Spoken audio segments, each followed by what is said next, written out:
ගොඩ කාලෙකට පස්සේ ඔන්න වීඩියෝ එකක් දාන්න හිතුවා. ගොඩක් අය කමෙන්ට් කරලා අහලා තිබ්බා ඇයි වීඩියෝස් දාන්න නැත්තේ කියලා. ඒ වගේම කීප දෙනෙක් කතා කරලත් ඇහුවා ඇයි අයියේ වීඩියෝස් දාන්න නැත්තේ කියලා. ඒ කමෙන්ට් කරපු ඒ කතා කරපු හැම දෙනාටම බොහොම ස්තුතියි මං ගැන හොයලා බැලුවට. ඇත්තටම වීඩියෝස් දාන්න බැරි වුණේ ගොඩක් කාර්යබහුල වුණා රැකියාවත් එක්ක. ඒ වගේම තමා සත්තු ට්‍රේන් කරන්න වෙලාවක් තිබ්බේ නැහැ.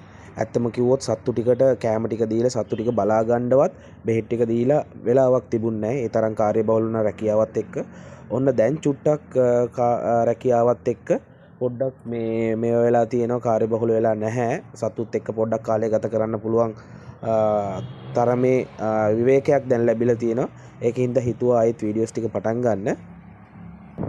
ගිය අවුරුද්ද අගභාගය වෙනකොට රටේ විච්ච ගම් වතුර ව්‍යසනෙත් එක්ක මේ ගොඩක් පරිවි හදපු අයගේ පරිවි කූඩ යට වුණා. ඒ වගේම පරිවි නැති වුණා. මම දන්න කීප දෙනෙක්ගෙම එහෙම වුණා. ඒ වගේම මටත් ඒකම වුණා. ඉතින් මේ ඒකත් එක්ක තමා ගොඩක් දේවල් වෙනස් වෙන්න පටන් ගත්තේ. මගේ කූඩුවත් ඇත්තටම මේ යට වුණා ගම් වතුරට. මගේ වීඩියෝස් මුලින් ඉඳන් බලපු අය දන්නවා මේ බ්‍රීඩින් කොට ඕගොල්ලන්ට පේනවා ඇති සම්පූර්ණයෙන්ම මේ තියෙන මට්ටමටම ගම් වතුරෙන් යට වුණා. ඇත්තටම මම ඉන්නේ කඩුවෙල ප්‍රදේශයේ ගොඩක් තැන්වල මේ වගේ විදිහටම යට වුණා. ඒ වගේම ඉතින් මේ හැම කොටුවකම සත්තු හිටියා. සත්තු ටික මට බේර ගන්න පුළුවන් වුණා. මම සත්තු ටික මුලින් ඉඳන්ම සත්තු ටික අයින් කරලා තිබ්බේ. නමුත් හිතපු නැති අය සමහර වෙලාවට සමහරගේ කොටුව ඇරලා පරිවි ආපහු ආවේ නැහැ. ගම් වතුරත් එක්කම පරිවි ටික නැති වුණා. ඉතින් ඒ වගේ කරදර ටිකක් වුණා. එතනින් පස්සේ මම තීරණය කරා ඇත්තටම සත්තු ටික ආයේ කඩුවෙල හදන්නේ නැහැ කියලා. ඒක නිසා මම මේ සත්තු ටික මම අරන් ගියා මගේ අනිත් ගෙදරට, ඒ කියන්නේ මගේ මහ ගෙදරට. මොකද මම එහි තමා පොඩි කාලේ ඉඳන් සත්තු හැදුවේ. ඒකත් එක්කම කොටුව අලුත් වුණා. ඒ වගේම පරණ සත්තු ටිකත් හිටියා. තව සත්තු ටිකක් මම ගෙනාවා මගේ හිතවත් කීප දෙනෙක්ගේ. ඊට පස්සේ තමයි මම ආයේ සත්තු ටික හදන්න ගත්තේ. නමුත් මම ආයෙත් මේ සත්තු හදනවා නම් මේ සත්තුන්ට අවශ්‍ය වටපිටාව හදාගන්න උවමනාව මට සෑහෙන්න තිබුණා. මොකද ඒකට හේතුව උනේ නාගරික පරිසරයක තමයි මගේ සත්තු ටික හැදුනේ. එතකොට මම එළවපු සත්තු උඩ ගියාට පස්සේ දැකපු වටපිටාවයි, එතකොට දැන් මම ඉන්න ගමේ මගේ ගමේ පරිවි ටික උඩ ගියාම දකින්න පරිසරයයි සෑහෙන්න සම්පූර්ණයෙන්ම වෙනස්. දැනට මේ සත්තු ඉන්න කූඩුව ඒගොල්ලොන්ට හුරු නෑ. ඒ වගේම මේ පරිසරෙත් හුරු නෑ. ඉතින් මේගොල්ලොන් ඉස්සලාම් කූඩුවට හුරු කරලා මේ පරිසරයට හුරු කරන්න ඕන වෙනවා. මම කලින් සත්තු එලෙවුවා වගේ නෙමෙයි. මේක ලොකු චැලෙන්ජ් එකක්. මොකද ඒකට හේතුව මේකේ ගොඩක් මෙයාවට කුස්සෝ ඉන්නවා. ඒ වගේම කුරුළු ගෝයා. ඉතින් මේ සතා ගහන ප්‍රවණතාවය වැඩි කොහොමත් එලවනකොට. ඉතින් මට සමහර වෙලාවට ගොඩක් සත්තු නැති වෙයි. කරන්න දෙයක් නැහැ. ඉතින් Tamanට ලැබෙන විදිහට වැඩ ටික කරගෙන යන්න තියෙන්නේ. කොහොම හරි බලමු අපි කොහොමද මේ වැඩ ටික කරගන්නේ කියලා. අනිත් දේ තමයි මේ ඇත්තටම මම බ්‍රීඩින් කොටුවේ ඉඳන් මේ වගේ බක්කි කොටුවකට මාරු වෙනකොට ඇත්තටම ඒකත් ලොකු සත්තුන්ට ඒක නිකන් අලුත් දෙයක්. මොකද ඒගොල්ලෝ තනියම හිටිය ගොඩක් මේ සත්තු පොඩ්ඩක් අර රණ්ඩු වෙන මට්ටම වැඩි, ඇග්‍රෙසිව් වැඩි. මොකද කට්ටිය දැන් ඔක්කොම පිරිමි සත්තු එකට ඉන්නේ හින්දා. මම මේ වීඩියෝ එක කරනකොටත් ඇත්තටම මම මේ සත්තුන්ගෙන් පැටව් ගත්තා. බිත්තර දාලා පැටව් ගන්න උත්සාහ කරා. එතකොටත් මේ සත්තු කොටාගෙන බිත්තර පොඩි කරගෙන, මොකද මේගොල්ලොන්ට මේ බක්කි කූඩුවේ හරියටම මේගොල්ලොන්ට අදාළ බක්කියක් තෝරගන්න ලොකු කාලයක් යනවා කියන එක මම දැනන් හිටියා. නමුත් ඒකත් එක්ක මට ගොඩක් පැටව් නැතුව ගියා. ඒ කියන්නේ පැටවුන්ට කොටලා මැරුණා. ඒ වගේම බිත්තර පොඩි කරලා තිබ්බා. ඒතකොට මේගොල්ලෝ එක බක්කියට නැගලා රණ්ඩු වෙනකොට මේ දේවල් වෙනවා. සාමාන්‍ය දෙයක් මේක. මොකද මේගොල්ලෝ බ්‍රීඩින් කොටුවේ හැදිච්ච සත්තු හින්දා මේ වගේ පරිසරයකට හුරු කරනකොට, මේ වගේ කූඩුවකට හුරු කරනකොට මේ වගේ ගැටලු සාගත තත්ත්ව වෙනවා. ඉතින් ඒකත් චැලෙන්ජ් එකක්. මේගොල්ලොන්ට මෙහෙම කූඩුව හුරු වෙන්න නම් ටික කාලයක් යනකොට මේගොල්ලෝ කූඩුව මේගොල්ලොන්ට හුරු වෙනවා. එතකොට නම් මේ ප්‍රශ්නේ කොහොමත් විසඳෙනවා.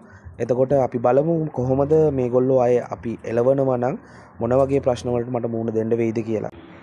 පරිකෝඩුවත් එක්කම අඹ ගහ තියෙනවා. මේකේ ඇත්තටම ඔයාලට මේ වීඩියෝ එකේ නම් අඹ ගහ කොච්චර ලොකුද, කොච්චර ප්‍රමාණයක් කූඩුව වැහිලා තියෙනවද කියලා පේන්නේ නැහැ.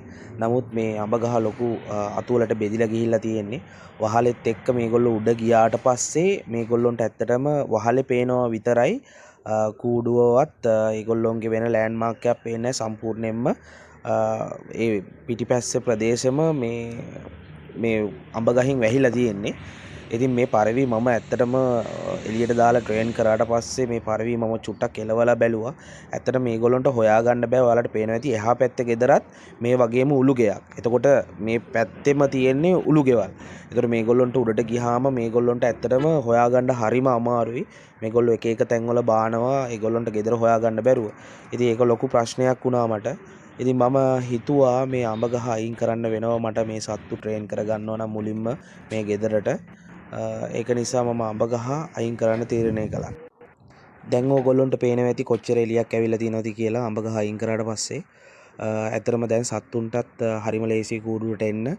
මොකද පරිවි හදනවා නම් ඇත්තටම මේ විදියට ඒ සත්තුන්ට පහසු විදියට අපි දේවල් හදලා කරන්න ඕනේ. එහෙම නැත්නම් සත්තුන්ව ට්‍රේන් කරන්න හරිම අමාරුයි. සත්තු නැති වෙන ප්‍රවණතාවය වැඩි. මගේ මේ අඹ ගහ කපන්න කලින් ඇත්තටම මගේ සත්තු කීප දෙනෙක්ම 6 දෙනෙක් 7 දෙනෙක් හොඳම සත්තු නැති වුණා. ඊළඟට කරන්න තියෙන්නේ ඇත්තටම සත්තුන්ට ඇන්ටනාවක් හදන්න. ඇන්ටනාවක් හැදුවොත් ඒ සත්තුන්ට තවත් ලේසි ගෙදර අඳුනගන්න. ඒ වගේම එයාලට බාන්න ලේසි. ඒතකොට මට සත්තු එලවනකොට ඒක පහසුවක් වෙනවා. මගේ ගොඩක්ම මහ සත්තු තමයි ඉන්නේ.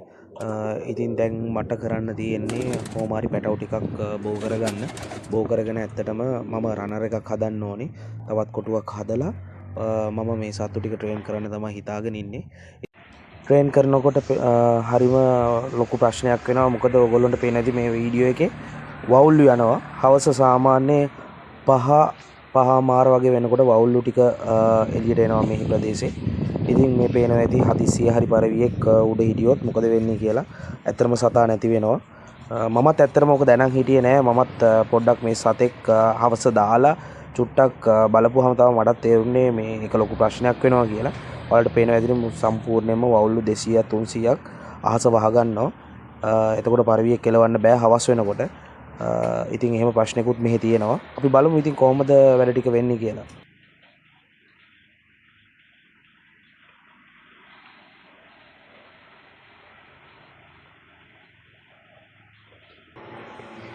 වත් කොටුවක් හදලා මම මේ සත්තු ටික ට්‍රේන් කරන්න තමයි හිතාගෙන ඉන්නේ. ඉතින් ඒක හින්දා අපි බලමු ඉස්සරහට මම එලවන වීඩියෝස් ගේනවා. ඒ වගේම තමයි ඔයගොල්ලෝ කමෙන්ට් කරන්න පල්ලෙහායින් ගිහිල්ලා වීඩියෝ එක බලන්න, කමෙන්ට් කරන්න, ලයික් කරන්න, සබ්ස්ක්‍රයිබ් කරලා නැති යාළුවෙක් ඉන්නවා නම් අපේ channel එක සබ්ස්ක්‍රයිබ් කරන්න. ඔයාලා කමෙන්ට් කරන්න ගිහිල්ලා ඔයගොල්ලන්ට දැනගන්න අවශ්‍ය මොනවා හරි වීඩියෝ එකක් තියෙනවා නම් ඊළඟ වීඩියෝ එකේ මොනවද මම කරන්න ඕනේ ඔයගොල්ලන්ට දැනගන්න මොනවද මම කරන්න ඕන වීඩියෝස් කියලා. ඉතින් YouTube channel එකත් එක්ක රැඳිලා හිටපු හැමෝටම ස්තුතියි.